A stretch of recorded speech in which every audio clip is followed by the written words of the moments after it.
All right, everyone, welcome back to Winston's Wild Moments. Welcome. Yes, I thought I was gonna stay like that the entire. No, ma'am. All right. Well, it's always a great time when we're able to come together and share some of our Winston's Wild Moments. So, welcome back.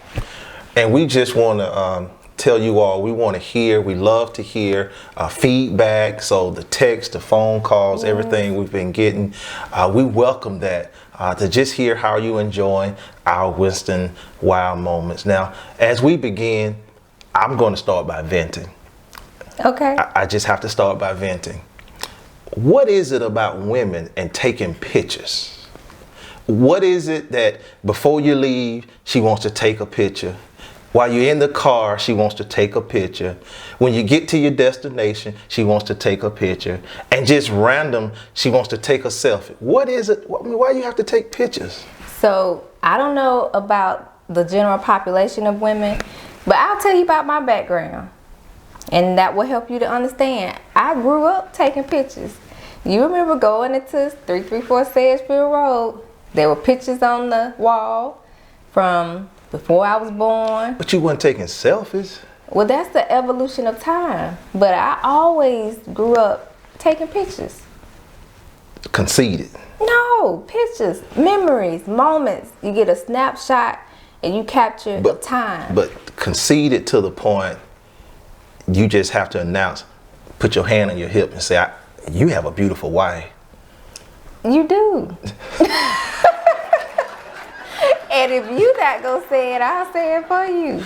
I mean, I do, but I was complaining early this morning because why do I have to have the princess and the frog?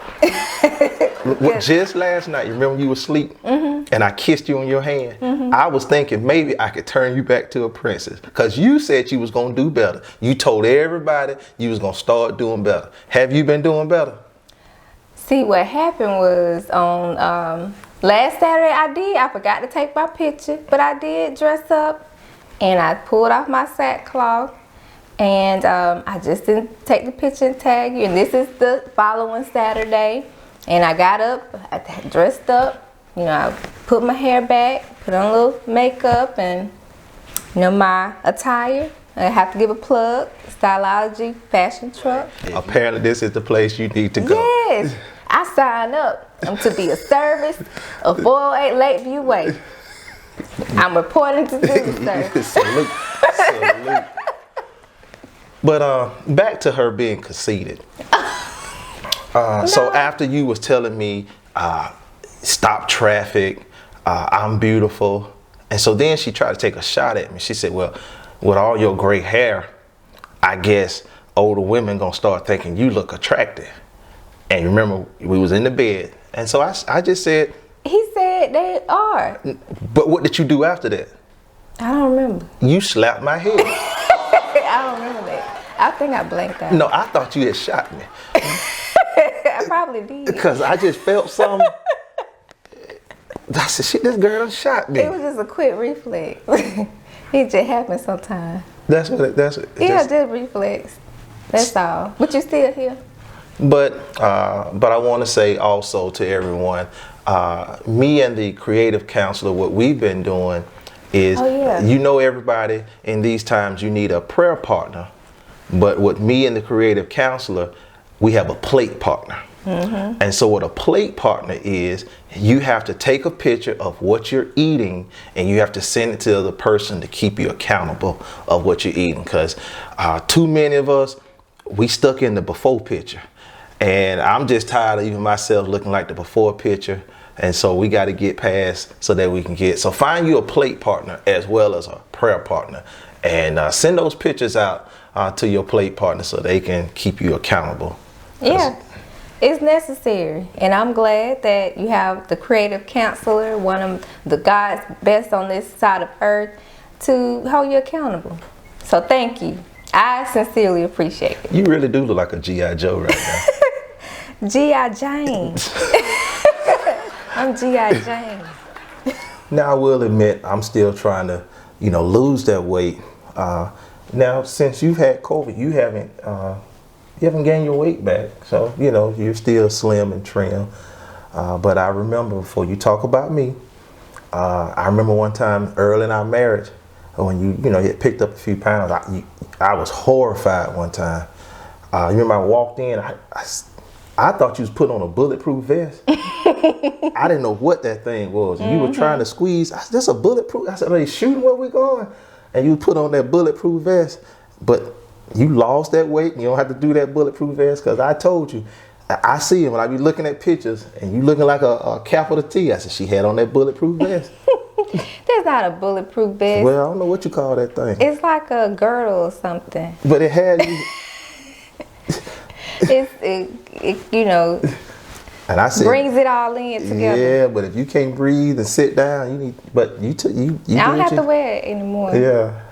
I said, what are you doing? Put on a bulletproof vest. I think I had just had 7. Our bodies, it takes time. So to go through that, it was still baby weight. Was it? Yeah. It's okay to wear those. And you're not going to fat shame. That's not what you're not going to do.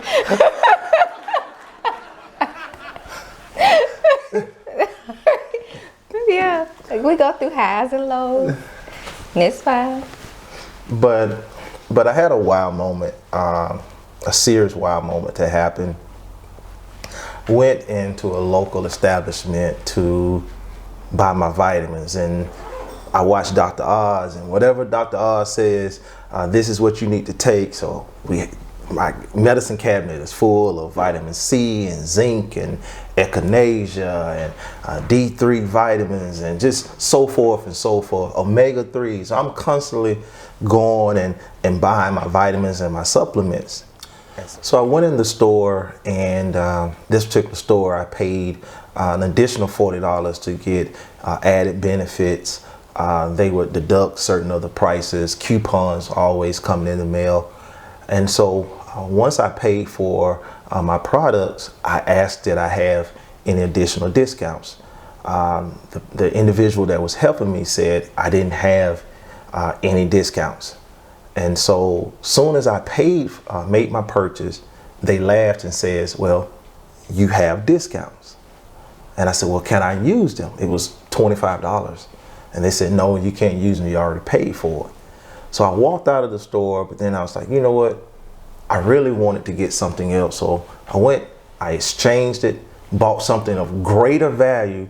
But one of the things I purchased, I wanted to still have those. Well, anyway, when I went to purchase, they took it and said, you can't pay for this. And I said, why?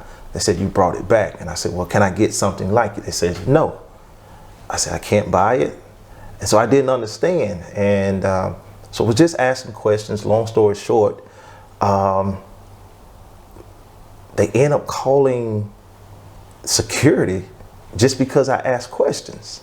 I wasn't raising my voice, didn't do the Kurt Franklin or anything, but you wouldn't allow me to use my $25 discount, and then when you refused to sell me, and when I said, well, can you help me with something similar to this since you can't sell me this, they refused to do that also, and then called the security. And I just like, okay, is this just a person having a bad day? Is this my skin color? What is it? I'll let you be the judge of that. But anyway, I had already ordered some additional vitamins, so I had to go back. But this time, G.I. Jane said she was gonna go with me. And yes, I was suited and booted and ready. You're not gonna treat my husband any kind of old way. Now, I may not always give him the best customer service, but nobody else is gonna mistreat my husband. So let me tell you what happened from there.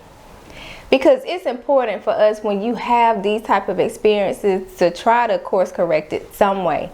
So whether it's escalating it to someone to share your experience, or have an advocate, an ally.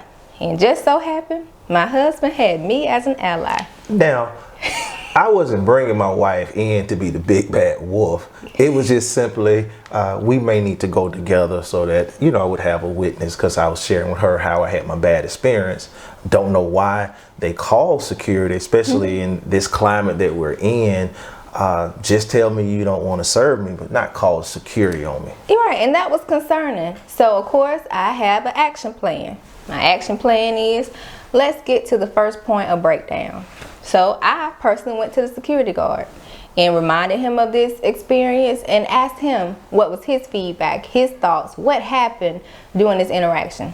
Security guard said it was really nothing. You know, I just wanted to diffuse the situation. I said, okay. Then I go into this establishment. The person who provided that experience was there. And I said, well, allow me to go on a neutral ground and see how my experience is. I go up to the counter and I asked, was the order in that you had ordered? She said the system was down. That's odd. The system's down. You don't have another way to research this request for any client? And so I gave her some options to research the request. She was able to see it hadn't come in. And the whole time she's covering up her name tag. And so that was odd too. You are in customer service. Why do you have your name tag covered? And I asked her that. I said, why do you have your name tag covered? Oh, you know, you don't need to know my name. Well, little did she know, I already knew her name. I already knew her district manager's name. I already knew the people that needed to, you know, rectify this situation. I just want to give you the benefit of the doubt that you weren't going to treat us badly as clients. And so, being who I am. You won't believe this. See, I have to always remind my wife that I don't work for you. Because my wife has a tendency of sometimes forgetting and think everybody works for her. Do you know she had that individual repeating after her? My wife went through a class and she was like, repeat after me.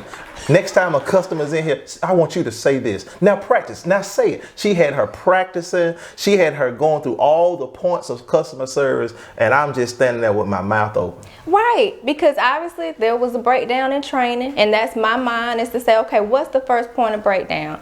Obviously this had been escalated. There was nothing done. She was still assisting clients, and I don't want what happened to you to happen to anybody. So whether it's someone of your skin color or not, everybody deserves to be treated with dignity and respect when you are a paying customer. And so that's something, when I think of customer service in general, it seems to be an opportunity with appreciation and being thankful. And most importantly, as I shared with her, you have to learn how to de-escalate a situation and provide your customer options. So yes, we did what's called role practicing, and and I shared with her, in the event you have this situation to occur again, these are the voice and the talking points that you will do to help provide a great customer experience. And she learned. I knew she could execute it before I left, and I did a good service to that establishment on that day. You are real. However, but so if she did her like that, what you think happens to me on a regular basis? We role practice. I understand that you understand the first point of breakdown. We don't role practice, but you know, we have talking points. Yeah, we definitely have talking points. But then I want to share this other incident that happened. So they're doing a lot of building where we live. When we first purchased this, it was just woods everywhere, but now a lot of houses are going up. And so there are a lot of contractors that are back and forth. And so I was trying to get my weight down, so I was running around the neighborhood.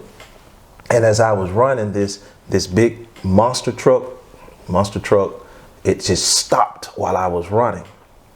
And the individual got out, and I'm noticing the huge Confederate flag, and he had this big Confederate flag belt buckle, and he jumps out. And I'll be honest, the first thing that flashed in my mind was the incident that happened with Ahmaud Arbery. He was running through the neighborhood, and the contractor, there was no reason for him to stop the way he did, and he stopped, and he gets out. It was in this big truck. The truck was dirty. He had dirt on him, and he had a dog. That the dog was dirty, and I guess it was mud riding or something, and he stopped, and he says, "Hey," and I noticed when he said "hey," he had a tooth missing, and he had tobacco. And he spit, and he didn't even have to open his mouth to spit. He spit through that missing tooth, and even the dog was in the back. I looked, and the dog I knew was just growling at me. Then the dog had a missing tooth too, and so I'm like, man, what is about to happen? And so when he said, hey, I froze, and he says, do you want a bottle of water? He said, you're sweating, you look hot. And immediately I just felt kind of shamed because, you know, I thought one thing based on how he looked and based on what he had on. And then I looked at the dog, and yeah, the dog had that missing tooth, but the dog wasn't growling. The dog was smiling at me because his tail was wagging. But I just assumed the dog with the missing tooth, man with the missing tooth, it was about to be trouble. But it wasn't. He offered me a bottle of water. And I just want to say, we have to do a better job in society, whereas we really judge people based on the character of that person. You have bad people in every walks of life, every shade, every color, but at least give them an opportunity. You know, one situation that happened in that store, it was a bad situation. Once again, I didn't raise my voice. I didn't cause a scene. I just simply wanted just good customer service, and got security called on me. Like, man, you know, but then sometimes people take one situation like that. You know, I've seen it in church. You know, it's 3 individuals and they'll say the whole church is no good. Or every pastor, because of 1 or 2 pastors, now every pastor, you know, and it's not everybody. And so we just have to do a better job. And so, Mr. Whoever you are, I didn't get your name because I was kind of nervous, but you just shook me up with the water bottle. But thank you. And to the dog with the missing tooth, good boy. That's all I can say. You know, but you know, that happened. That's a true story. Yes, and I remember you telling me that, and how we were trying to find that individual. Yep. Simply because you replayed it and realized how shaken you were, and that you didn't properly thank them. I didn't. Because you just didn't. I mean, he was a mixture between like Duck Dynasty in the heat of the night and them people, them swamp people that killed them alligators. He was like a mixture of all this. I didn't know. Right. But there are still good people They are. in every category. True. So I'm glad that he stopped and gave you a bottle of water. Yes. And it kind of averages out that, hey, you had that bad experience, it was coupled with a good one, and we can move on and continue to have nice moments that we give to people, just because we say that on our end, but there are other people who've had experiences and sometimes cause them to react in such a way. And so I'm glad that you shared that publicly, and hopefully we'll see him again. Yes, so definitely want to thank him for that nice gesture. And another thing you blessed me with, I was reading and doing my meditation. You just came in like you always do and just interrupt my time of reading. And I guess you had an epiphany. But you were actually, you were talking real good. You was talking about you decided to fight, which I was nervous at first, because when you said you decided to fight, and I was like, oh Lord. Thought I was going with my left hook. No. But yeah, so there are moments when I do have to say that out loud, because I'm sure with like many people, you do have to fight.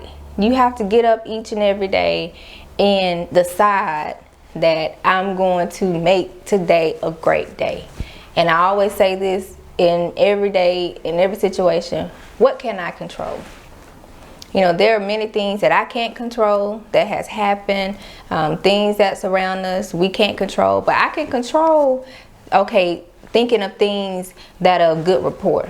I can control getting myself together, because sometimes you just get up and you dress up from waking up, you continue to go up. Why you looked up? Oh, you mean that? You said that? Come on. You said that? I'm a great influence in your life. Oh my goodness. You know, we were arguing the other day Wait about a this. minute. I am a huge impact, and I have influenced your life so much. You talk like me. You talk like me. Negative. Yes. And I have so raised your vocabulary and your walk of life. It's our creative counselor that's raised my vocabulary. Banter, remember that? I help you know what banter meant. I thought I couldn't understand what you were saying. That's all that was. Banter. That's what we do on Wild Moments. We banter, adjust. You know, we have conversations that's lighthearted and laughter. But yeah, you have influenced me. Yes. And so I'll give you that. But there's been influence likewise on your behalf. Okay, but we was just in a huge debate the other day about who has influenced the other person the most. And I was like, me influencing you of just so much in your life that has helped you become the person that you are today. True. Give me credit in front of everybody. He has influenced me. We talked about he was the first to introduce me to fine dining. I thought fine dining was Red Lobster and Applebee's before I met my husband. Don't put it. Don't say that out loud.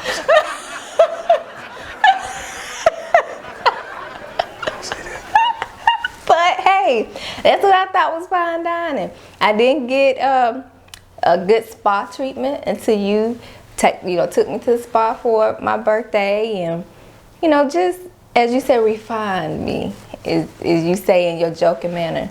But of course, the positive influence has been. But there's one thing: if you really gonna be refined, you're gonna have to stop doing. What? You gotta stop eating chitlins. You cannot be where you are in life with the bank and everything else, aka all the many accomplishments you have had. You can't do all that and come home and eat something that's gonna stink up the whole house. You're gonna have to stop that. So what we not gonna do is food shame me. Food shame. You don't fat shame, hair shame. You're not gonna food shame me. You gotta come out of that. I don't think I hadn't had any since my mom passed. I didn't get any this year. So you done with it? So what we were talking about. Are you finished with it? Before you took a left, was about me lifting myself up. Okay, well lift yourself up. So let me lift myself up. Because you don't need no help lifting yourself. You know how to lift yourself. Anybody walk past a mirror. I mean, just this week, man, I'm so glad I got this ring on, because man. I did. I went into an establishment and there was some people, they were, checking me out. And I said, Lord, you better be glad I got this ring on. Because they looked at the ring. They was like, you married? I'm married. I'm happily married, sir. Yes. So, yeah. Hey, lift yourself up. Just find joy in, of lightheartedness. Yes, not being conceited, because we are all fearfully and wonderfully made. So I'm not just going to say I'm better than anybody else from an outward appearance, because it's really about the inside. You can be pretty on the outside or have that visual, but if you don't have a pretty inside and your heart not clean. But you preaching, but you can be pretty on the outside. I mean, on the inside. But sometimes you need to be pretty on the outside on Saturday for your husband. Hey, today's Saturday. Because all this being pretty out there, like I say, I got the princess and the frog. Hey, well, you got me both. You got me both, because you can't have the princess without the frog. And likewise. Oh, I'm the frog? Yeah, tadpole. Okay.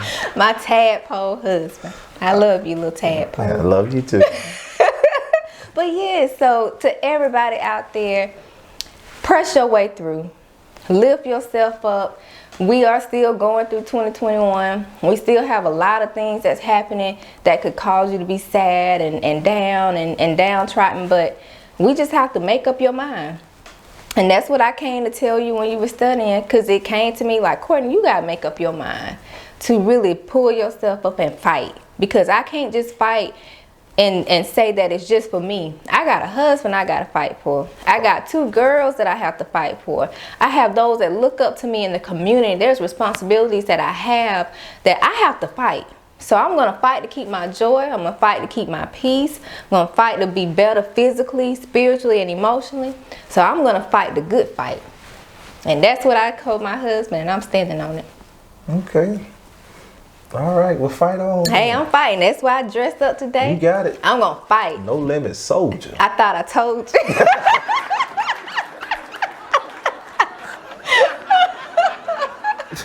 Wow. Wow. All right, everyone. Yeah, that's a wrap. That's a wrap. Thank you so much for always tuning in to our Winston's Wow Moment. It's definitely, as he says, filled with good, bad, and the ugly, but we bring it and make it really a light-hearted conversation, and we hope that it continues to bless you and your household as it does for us each and every time that we get feedback, celebrations, shares of the wow moments, and we hope you continue to enjoy. Listen, before we close out on our nice challenge, I want to challenge your friend and my frenemy, my moderator, Pastor Gary L. Dixon. You've been challenged. So you've been challenged. Want to challenge at least 2 members of Sardis. So let's go with Paula Langley and Annette Finley. And you give us one more for the nice challenge. My nice challenge will be, again, a sorority sister, Christy Brock Johnson. You've been tagged for the nice challenge. So the only sororities that do nice challenge is just AKA because you're affiliated with them? No, I got one more for you. Okay. She's of course. Why are you shaking? I'm not shaking. You got sweat coming. I ain't sweating because I'm still a no limit soldier. So the next person we gonna challenge is Miss Angela Dixon. I have her. Yes, another member. Yeah, a member. Well, of Sardis, true. True. A member of Sardis. So if it's not AKA, you just lose it all. No, I don't lose it all. So yes, and I got one more. Okay. Since you gonna pull Miss Angela Dixon, we're gonna do a nice challenge to Miss Jeanette Bailey. We're gonna round it off. Be nice. Be nice. That's the nice challenge. Yep. All right, everyone, take care, and we'll see you next time on Winston's Wild Moments. Bye.